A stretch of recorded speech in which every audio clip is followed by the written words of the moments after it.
And rest assured, the end result, my brothers, when we establish taqwa, is for the righteous believers. In this battle, and I'll conclude with this. In this battle, Allah, many verses that I really wanted to talk about, but I'll conclude with this. In this battle, Allah promised victory to the believers. This, and it was revealed about the battle of Badr. Look what Allah says. إِنَّ الَّذِينَ كَفَرُوا يُنْفِقُونَ أَمْوَالَهُمْ لِيَصُدُّوا عَنْ سَبِيلِ اللَّهِ. The disbelievers spend their wealth to sway from the path of Allah. فَسَيُنْفِقُونَ. They're going to spend it. ثُمَّ تَكُونُ عَلَيْهِمْ حَسْرَةً. A promise. This is a promise. They're going to spend it, then they're going to regret it. ثُمَّ يُغْلَبُونَ. ثُمَّ يُغْلَبُونَ. ثُمَّ يُغْلَبُونَ. Then they are going to be defeated. وَالَّذِينَ كَفَرُوا إِلَى جَهَنَّمَ يُحْشَرُونَ. Not only they be defeated in this life, but hell in the life after. Look at this amazing verse. Analyze it with me. Not many pay attention to it. It's a promise from Allah. It's a promise from Allah for everyone who felt like he's in, like he was in the like he's in the shoes of Bilal radiallahu anhu and Ammar ibn Yasir and Sumayya and Khabbab ibn al-Arat, who was dragged around in the streets of Mecca, and those who were killed and oppressed and imprisoned by the Quraysh. I tell you, the kufr is the kufr. Quraysh oppressed and tortured. The game is the game, but the players are the different players all the time. That's how kufr is.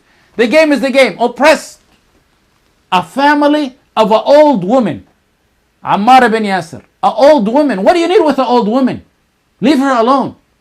What do you need with an old woman to oppress her? What do you need with women, harmless women in your prisons, to take her and oppress her? And the end result is Abu Jahl of them stabs her in her private parts. And when Abu Jahl in this battle when the Prophet ﷺ seen the face and the head of Abu Jahl, he said, every ummah has a Fir'aun, and this is the Fir'aun of this ummah. Same game, different players.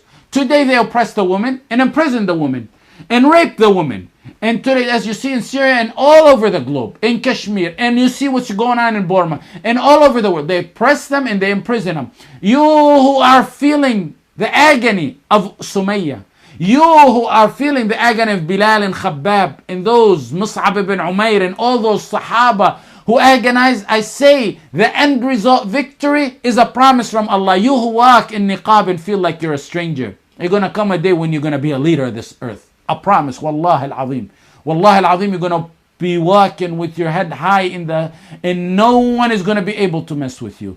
Those who walk with hijab, those who walk are going to walk with full of pride. You who are a stranger with your aqeedah and tawheed, even a stranger among your fellow Muslims, you're going to be proud because you are among those who remain steadfast, while those who are trying to gain points with the kufr and the kuffar are going to be the humiliated low ones. Look what Allah says. إِنَّ الَّذِينَ كَفَرُوا يُنْفِقُونَ أَمْوَالَهُمْ They're going to spend their money لِيَصُدُّوا عَنْ سَبِيلِ اللَّهِ. Allah could have stopped the verse here. لِيَصُدُّوا عَنْ سَبِيلِ اللَّهِ. To sway.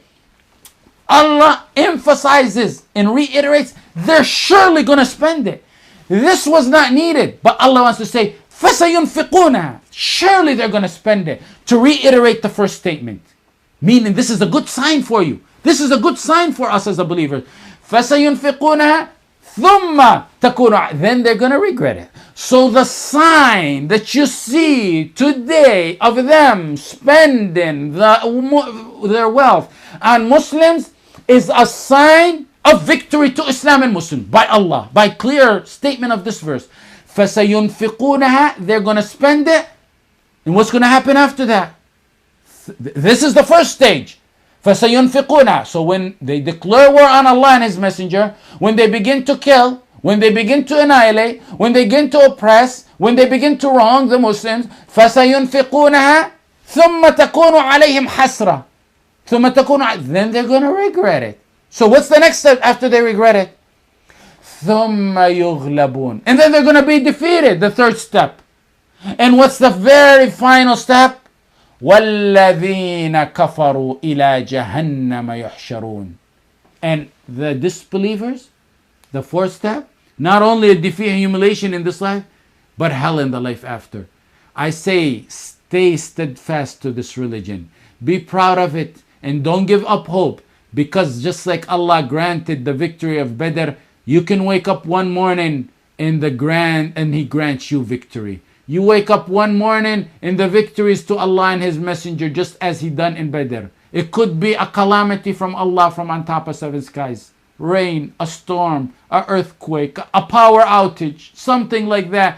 Where the ones who are weak in Syria, or in Burma, or in Kashmir, or in any single part of the world where they declare war on Allah and His Messenger, any part, no exception, no matter how strong they think they are, know that Allah is more powerful.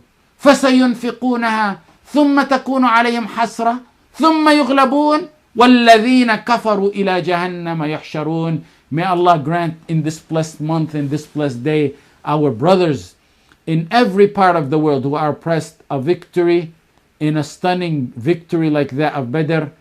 وصلى الله على سيدنا محمد وعلى آله وصحبه وسلم.